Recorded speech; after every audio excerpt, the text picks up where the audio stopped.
Hello students, in this lecture I will discuss very important function, that is logarithmic function. logarithmic function का use mathematics में सब जगह होता है, लेकिन इसका सेपरेटली आपके सिलेबस में कोई भी चैप्टर नहीं है।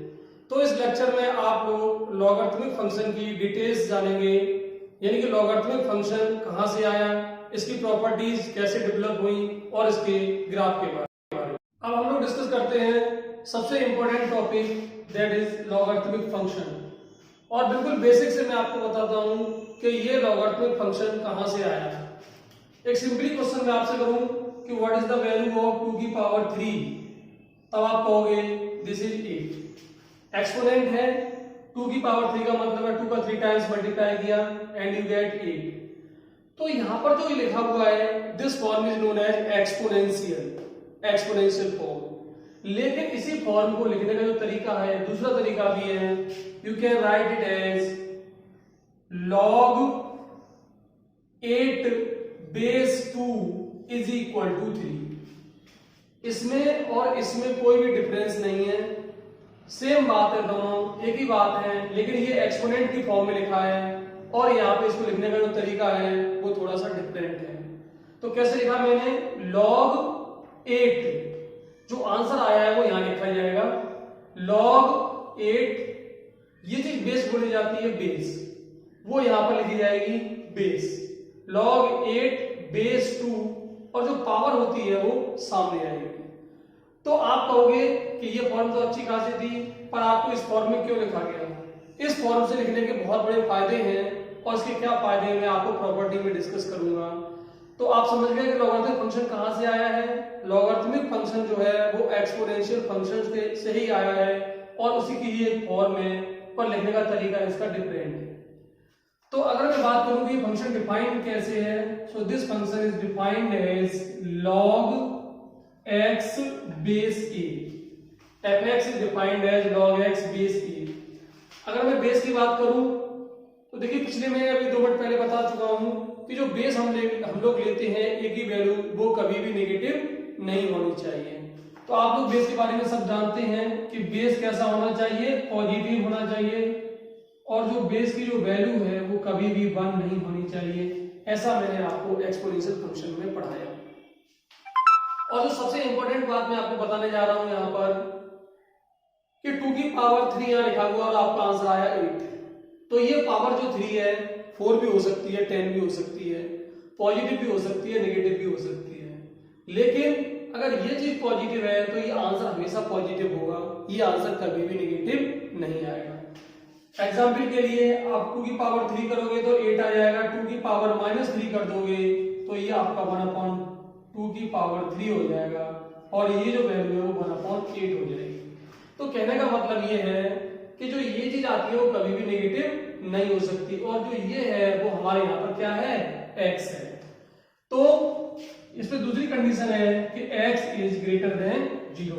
ये बहुत इंपॉर्टेंट बात है कि जो लॉगरिथमिक फंक्शन है वो डिफाइन किया गया है पॉजिटिव नंबर के लिए।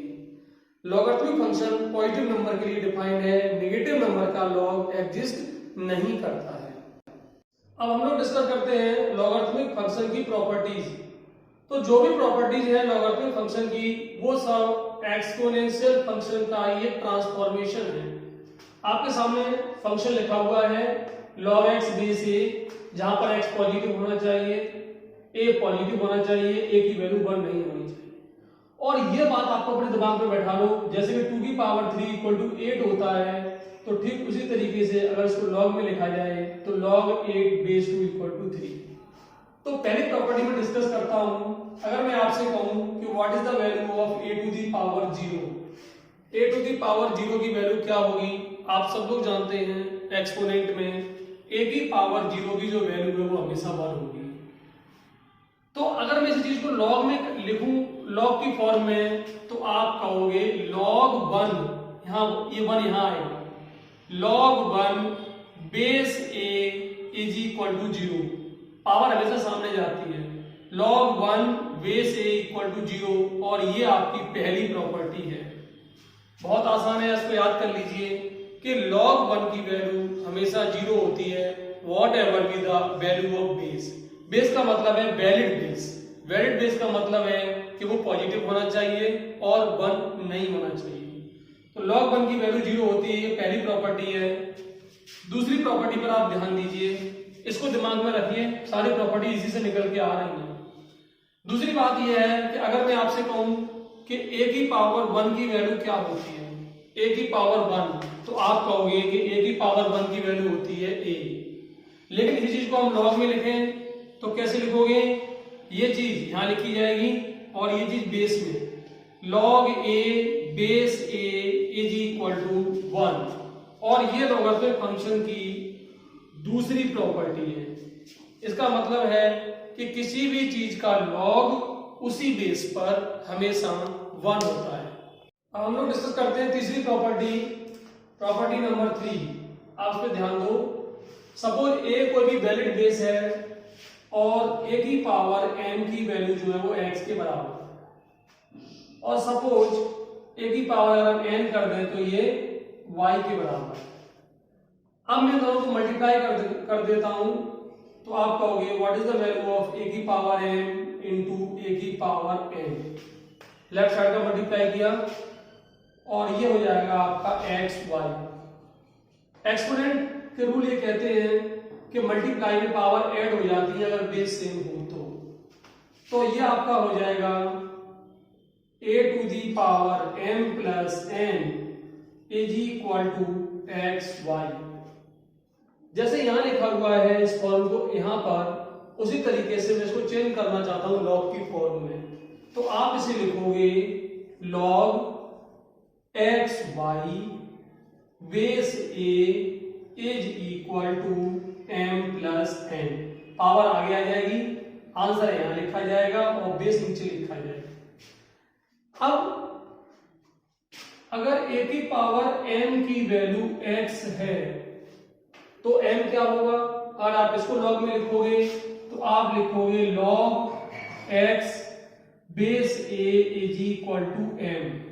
और ठीक उसी तरीके से अगर a की पावर n की जो वैल्यू है वो y है और आप उसको log में लिखना चाहोगे तो ये आपका हो जाएगा log y base a is equal to m। इसका मतलब है m की value log x base a के बराबर है और n की value log y base a के बराबर है। तो यहां से प्रॉपर्टी निकल के आ रही है log x y base a is equal to log x base a plus और n की जो वैल्यू है वो log y बेस a। और ये लॉगरिथमिक फंक्शन की तीसरी प्रॉपर्टी है।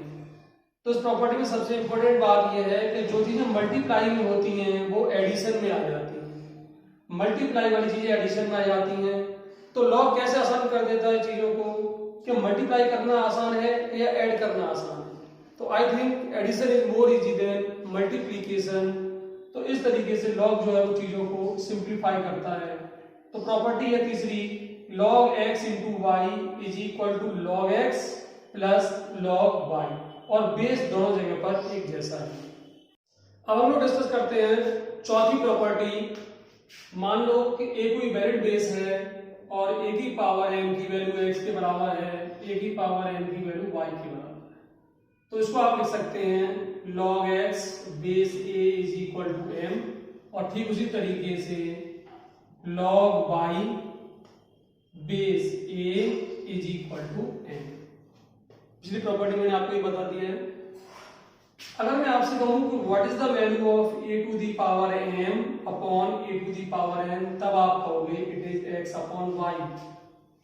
और डिवाइडेशन में जो पावर्स होती हैं सब्ट्रैक्ट हो जाती हैं और it is a to the power m minus n is equal to x upon y। अगर मैं इसको log की फॉर्म में लिखना चाहूं, log की फॉर्म में, तो आप कहोगे इसको log x upon y base a is equal to m minus n। और आप m माइनस n की वैल्यू लगा दो तो ये आपकी आ जाएगी log x upon y base a is equal to m। m is log x base a minus log by base a. This is the fourth property. बहुत आसान है कि जो चीजें डिवाइडेशन में होती हैं वो चीजें सबट्रैक्शन में आ जाती हैं, डिवाइडेशन वाली चीजें सबट्रैक्शन में आ जाती हैं। This is the fourth property of logarithmic function. अब हम लोग डिस्कस करते हैं प्रॉपर्टी नंबर 5। इस प्रॉपर्टी को हम अपनी भाषा में बोलते हैं बेस चेंज प्रॉपर्टी।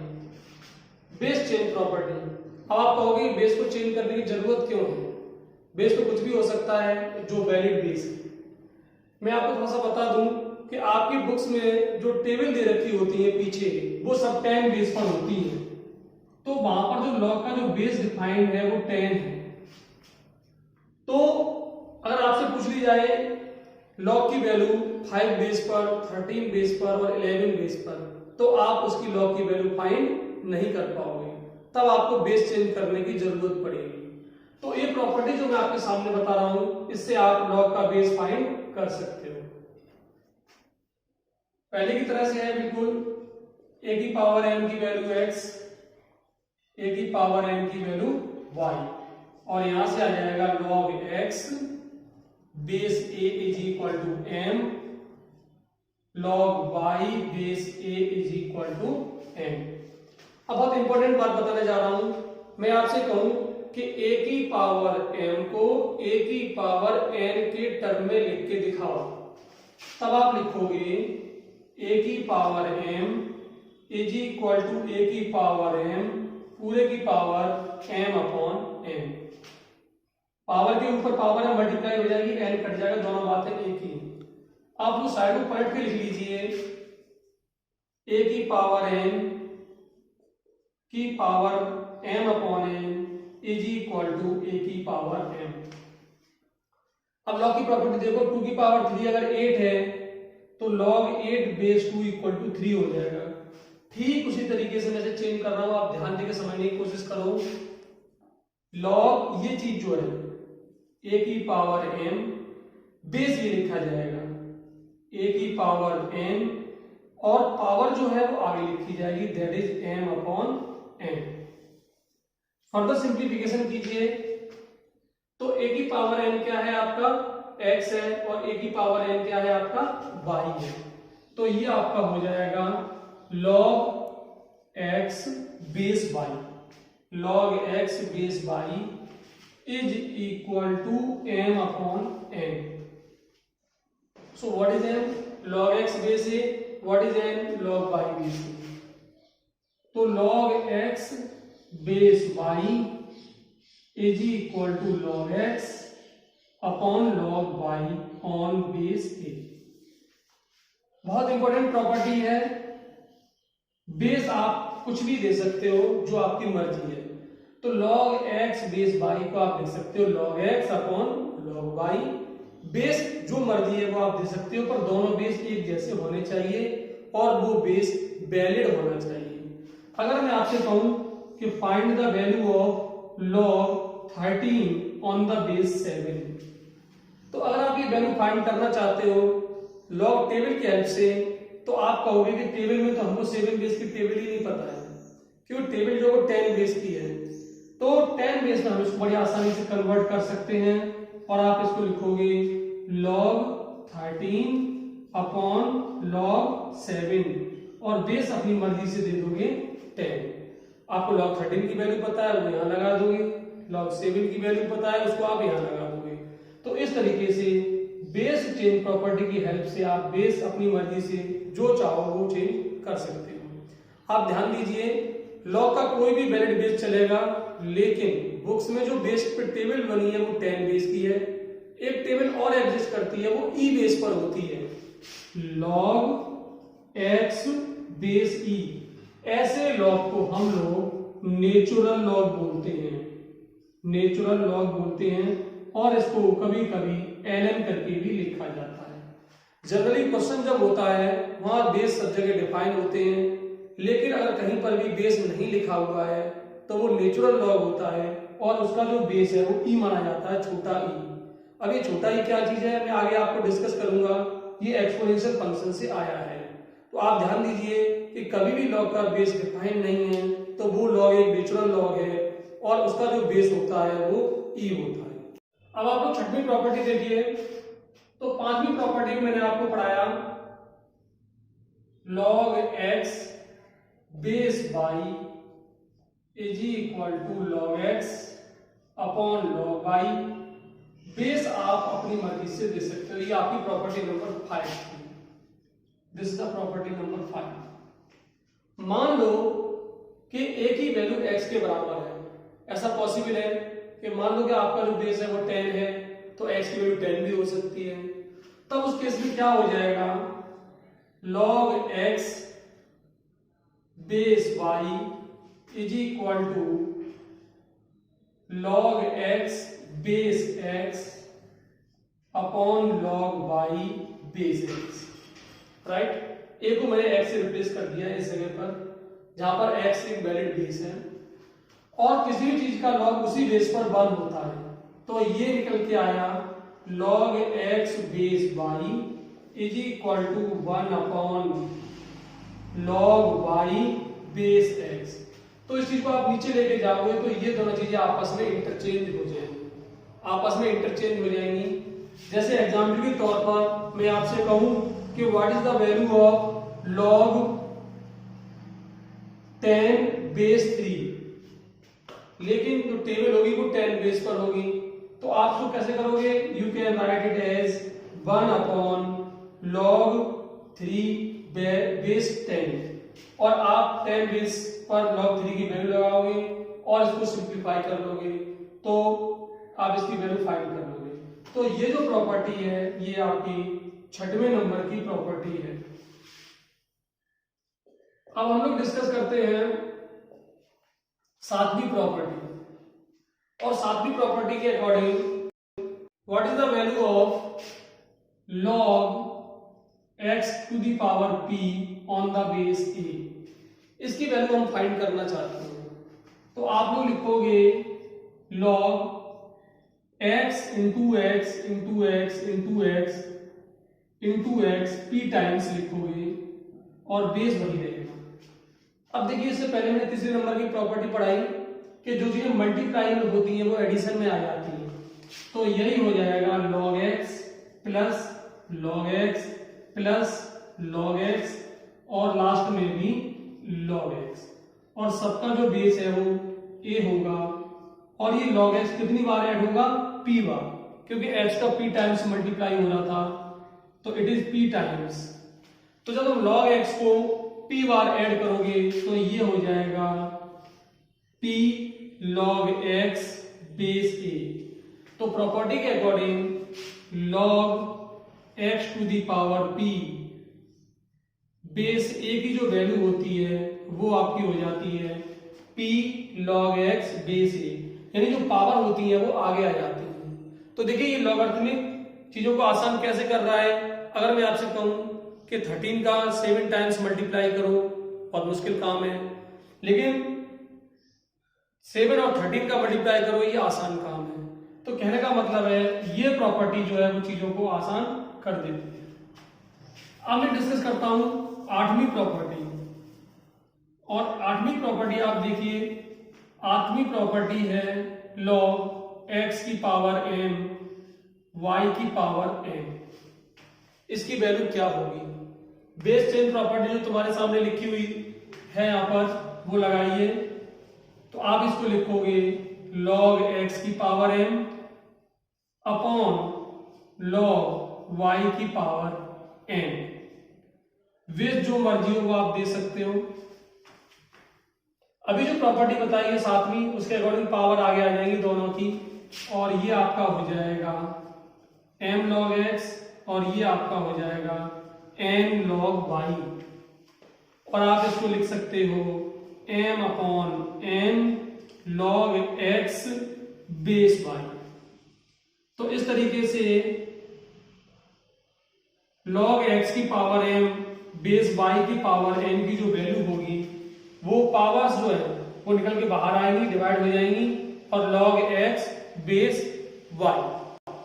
9वीं प्रॉपर्टी देखिए, अगर मैं आपसे कहूं suppose a to the power y equal to x लिखा है, और आप इसको लॉग की टर्म में लिख के दिखाओ तो आप लिखोगे log x base a is equal to y।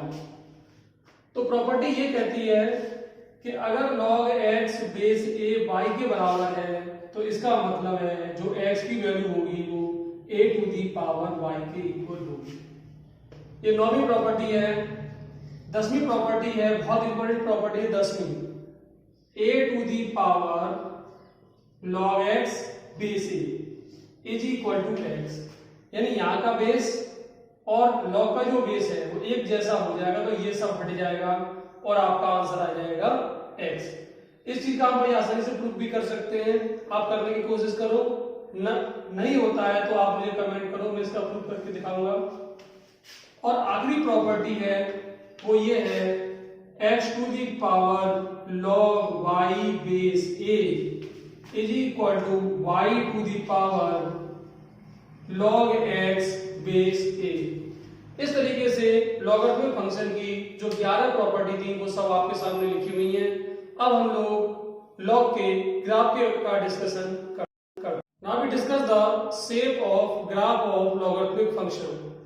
तो लॉगरिथमिक फंक्शन के जो ग्राफ की शेप है वो उसके बेस पे डिपेंड करती है कि उसका बेस क्या है। तो बेस पहला केस बनता है यहाँ पर कि अगर बेस की वैल्यू 1 से बड़ी है, और दूसरा केस बनता है कि अगर बेस की जो वैल्यू है वो 0 और 1 के बीच है।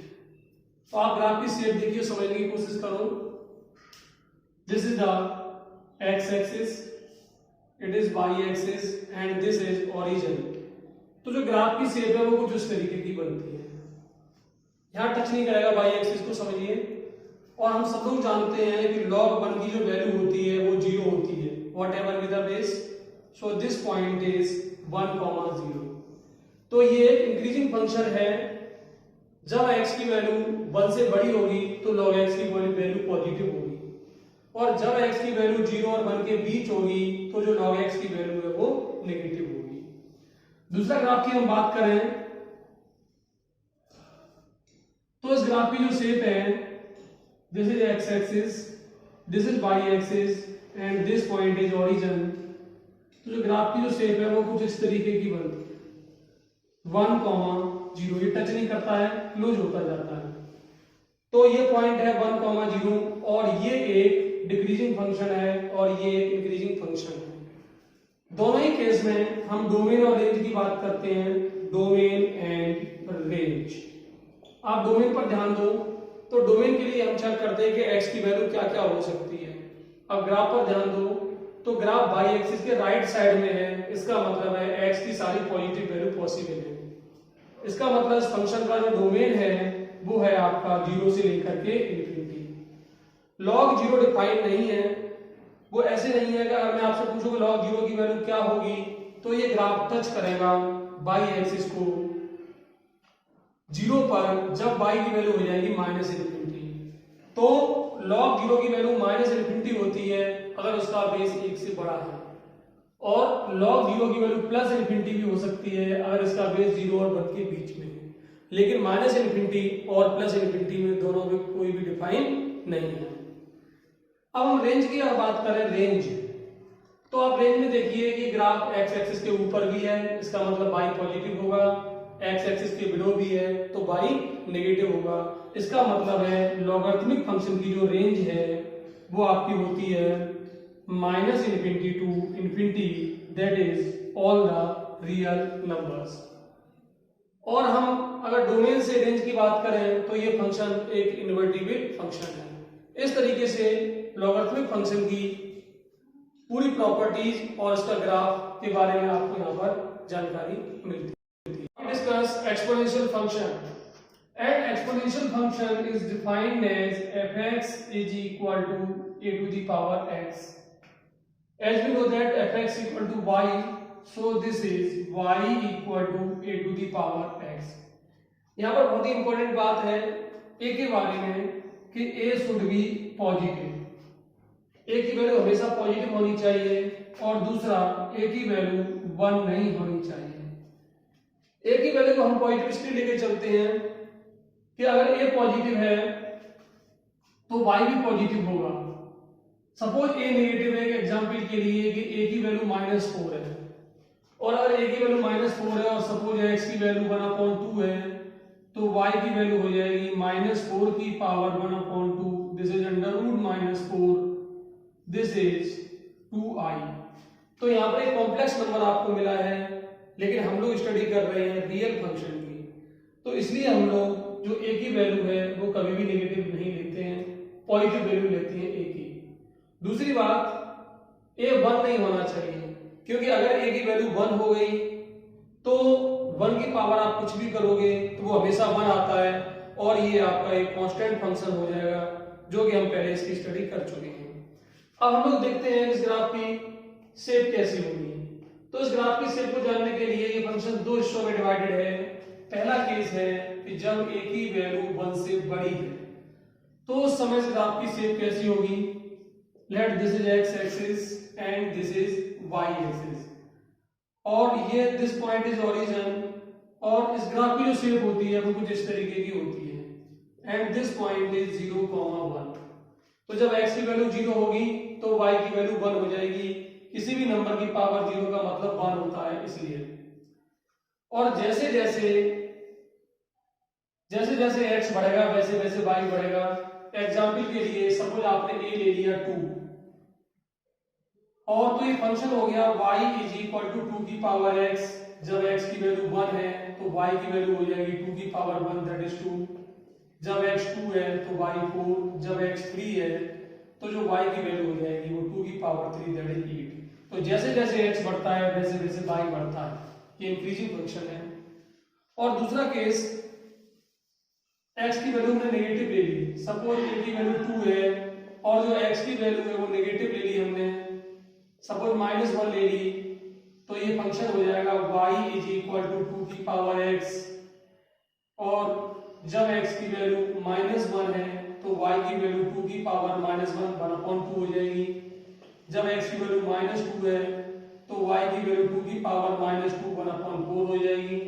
जब x की वैल्यू -3 है तो y की वैल्यू 2 की पावर -1/3, दैट इज 1/8 हो जाएगी।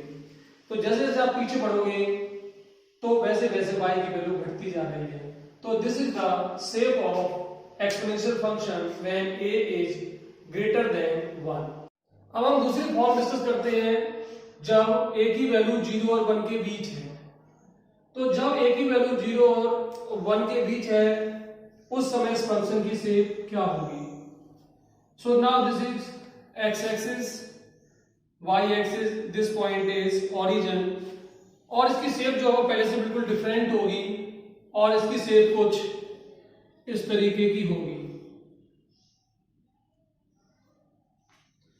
और ये जो पॉइंट है वो होगा 0, 1।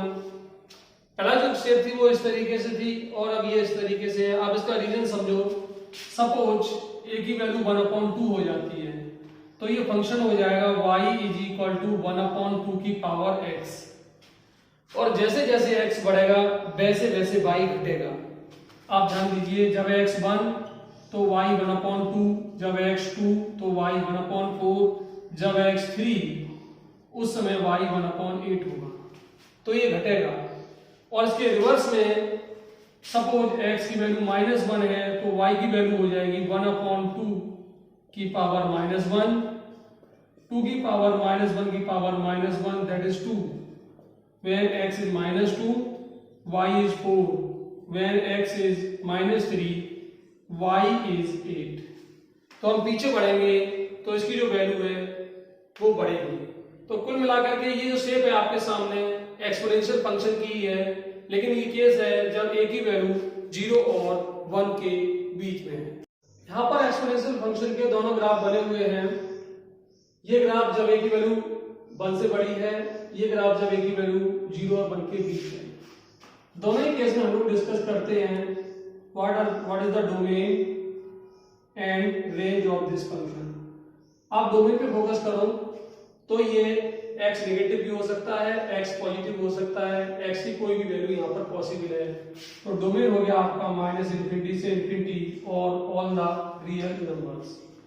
अगर मैं इसकी रेंज की बात करूं तो आप देख रहे हो कि ग्राफ जो है वो एक्स एक्सिस के एवं है दोनों ही केसेस में। इसका मतलब ये है एक्स एक्सिस के ऊपर बनेगा कि जो y की वैल्यू है वो हमेशा पॉजिटिव होगी। तो इस फंक्शन की जो रेंज है वो आपकी होगी 0 से लेकर के इंफिनिटी तक। 0 को मैंने यहाँ पर ओपन इंटरवल में लिखा है, इसका मतलब है कि y की वैल्यू कभी भी 0 नहीं होगी, क्योंकि ये ग्राफ चाहे a ग्रेटर देन 1 का हो चाहे a 0 1 का हो, दोनों में से कोई भी ग्राफ एक्स एक्सिस को टच नहीं करता।